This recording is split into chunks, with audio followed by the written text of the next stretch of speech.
Hey, this is Mo Maduro with the Life Expansion After 50 podcast. Today is part two in the level setting. And if you haven't heard the part one of this, then I would recommend going back and listening to that so it makes sense, because I'm going to jump right in where we left off. We were on number 12. We were talking about energy, emotions as energy and motion, and how we want to let those process through.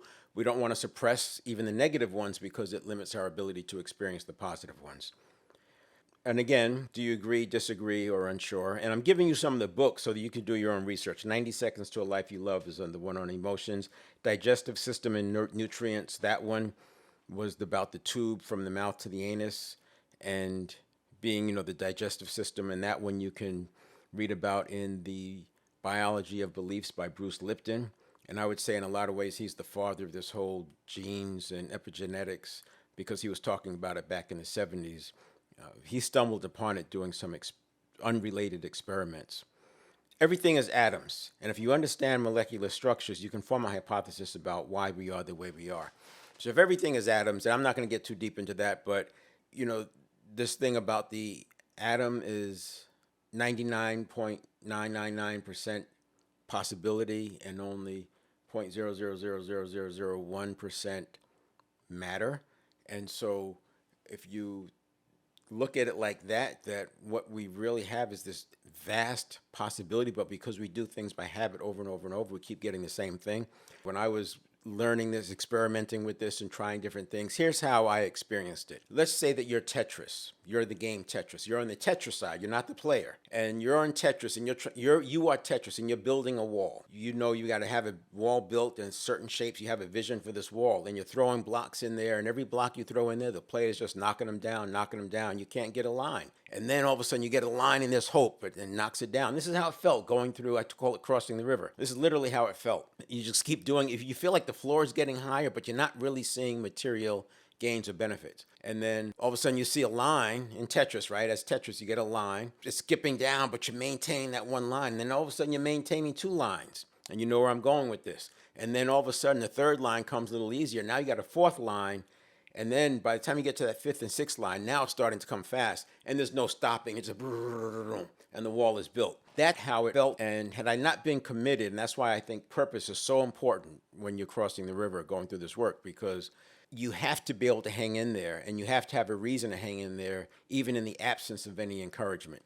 But then once the wall starts getting built, then you realize, wow, this stuff works, and then you start to see other things. The point being, if we're all atoms and there's things in nature, you can look at like trees. You plant a tree and the tree nothing happens, but it's growing roots. It's pushing the roots down. There's a certain plant, I forgot what the name of it is, but it spends literally years pushing the roots down into the ground, and then it just springs up. It says like 90% of its growth in 1 year versus 7 years is just dormant, but it's not dormant, it's building the roots. Very, very similar. A lot of answers are in nature. So come up with your own point of view, develop a hypothesis, and then test it out. Conditioning, age 0 to 7. Now, it's interesting because other animals, they have instincts. Instincts are passed down. But because as humans, as hunter-gatherers, we were going to be living in all different parts of the earth. We get downloaded the program for where we live, and that download comes from our environment. So from 0 to 7, we're operating the first couple of years is even in delta, and then theta, and then alpha, which is basically like a hypnotic state. And so we're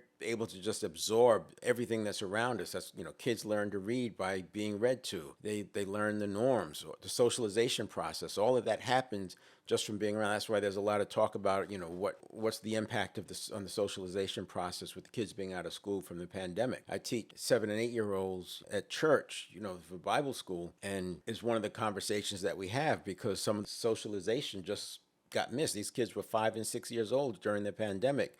They didn't get to be outside with other kids. Anyway, just a data point. 0 to 7, we're downloaded. And then from 8 to like 19, there's a resetting, a tweaking. And by the way, on the 0 to 7, that child has to be a producing member of the tribe by 8 years old. They're going to be hunting and gathering, so they need to know how to get along. They get their norms, and it's all coming in from the environment. And then from 9 to like 18, there's some tweaks because now the teenager can make some conscious choices. That's where they start to go off into the paths of what they're good at. And we see that happening today, right? They gravitate towards the things where they're good. There's an intersection of passion and skill set. And then from 19 to 26, the prefrontal cortex, which I understand was at least somewhat there, but now it really does most of its formation from 19 to 26. As a matter of fact, 20% of the neurons are actually thought to be in the prefrontal cortex. And the prefrontal cortex is focused on, it's called the executive functions, but I say plan, organize, direct, and control, but also risks. The 18 or 19-year-old, when they do a stunt or something, they don't see the danger. They don't, and the adult, the 35 or 40-year-old person standing by is looking at the broken glass, they're looking at the pole, they're looking at the curb. And why are you doing a stunt here? Isn't there a safer place to do a stunt? We see that in the motorcycle world a lot too. As you get older, you start to see the risks out there. So 0 to 7 is huge. And with the majority of the conditioning coming from 0 to 7, we're now playing out that program, which was designed to deal with tigers on the Serengeti. And we're having to deal with it just on getting through life. The prefrontal cortex completes formation from about 19 to 26, and the significance there is that if you look at it from the brain development standpoint, we're on a constant upward trajectory from 0 all the way up to like 26, 27. Every year you're better than the last. Skills, knowledge, ability, strength, speed, whatever it is. Every year it's better and better and better and better. And then 27, 28, you start to level off. And by the time you're 35, you see all the risks. You're not getting the bang for the buck anymore. Before 26, if you just showed up, you were going to have some good days. And the good days outnumbered the bad days because we were always getting better. Every day we got better. But now at 30, 35, that's not true anymore. You've leveled off. And now you're starting to see some bad days. And we remember the bad days, and it makes it harder to press forward. 95% of the time we're operating from the unconscious. You've heard me say that before. 95% of everything we do is done by habit. I think it's better to say 95% of the time is being driven by the unconscious. Even if you take that number and drop it to 60%, it's still a lot that the unconscious is driving. And I've said before, I don't want to turn everything over to the conscious mind. I want the unconscious to still be able to deal with the fishtail, blip on the downshift properly, skiing, trees, moguls. I don't want to have to relearn that every time. I want that muscle memory is there, so I want the habit.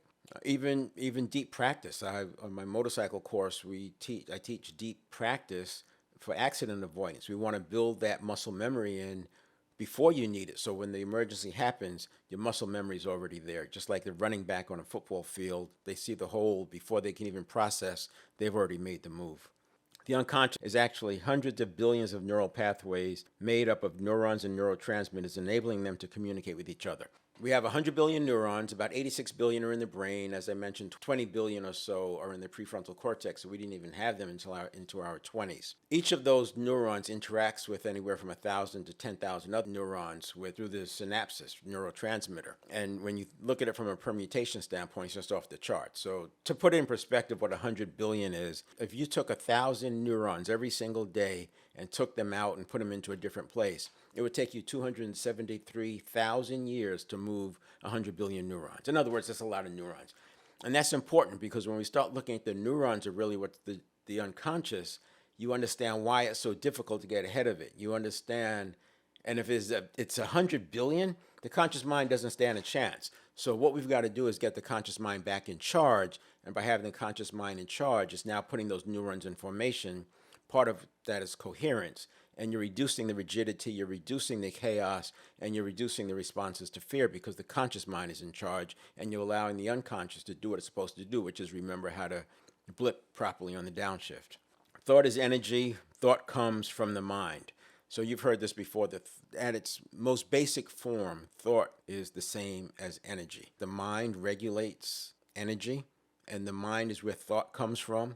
So this idea of thought in the powerful present moment, you want to have purity of thought. So you don't want your thoughts to be in the past, anxieties or worries of the future. You want to have a purity of mind because the mind is the problem-solving mechanism that we have. And then we want to have consciousness. And I would say consciousness is always pure. So you got consciousness, mind, and thought. And when you keep stringing moments together like that, of that powerful present moment, you're going to have a different life. But too often, we're contaminating those present moments with thoughts of the past, anxiety about the past, regret about the past, worry about the future. And then the mind is occupied because the unconscious is constantly battering you with different stimuli. What about this? What about that? That looks like a tiger. What about this? That's scary. And so the mind is occupied, the thoughts are negative, and the consciousness is left there to just hopefully you guys get your act together. We're going to work on that powerful present moment. That's a big part of it. If you believe the unconscious is made up of neural pathways, then you also have to accept that it doesn't produce thought. It produces associations. The mind forms thoughts from those associations.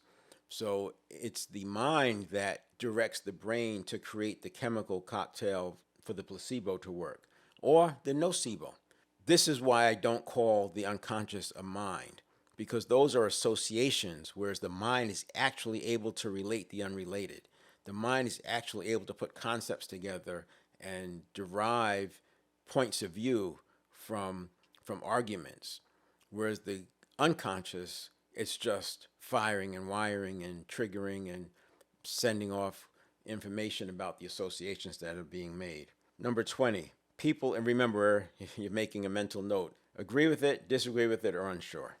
People are susceptible to hypnosis at different levels. I remember in a college class, we had a hypnotist come in, and I volunteered to be hypnotized, and he did this little pre-exercise, and he didn't take me. And I talked to him after. He said, yeah, well, because you didn't go under in the pre-exercise. He did the pre-exercise to see the people who are most susceptible, because he only had a small amount of time to work with, and he needed people who are going to drop in very quickly. And that showed me right there that it's interesting that everybody's not susceptible to hypnotism at the same level, or being hypnotized, which speaks to things like the law of attraction. And when a guru says, well, you do it this way, well, maybe that works for people who are more susceptible to hypnosis. The ones who are not, maybe they have to go through something different. That's why I made the comment that a vision board is not necessarily a powerful tool. It might be very powerful for some people, but for the analytical mind, a person with a very strong analytical mind or a critical thinker, they're going to be sorting that out. I know people who could change the scale. They would change the scale. There's the old days where you had the dial scale and you could adjust the little knob, and they would actually make themselves feel better by making the scale start off at a -5.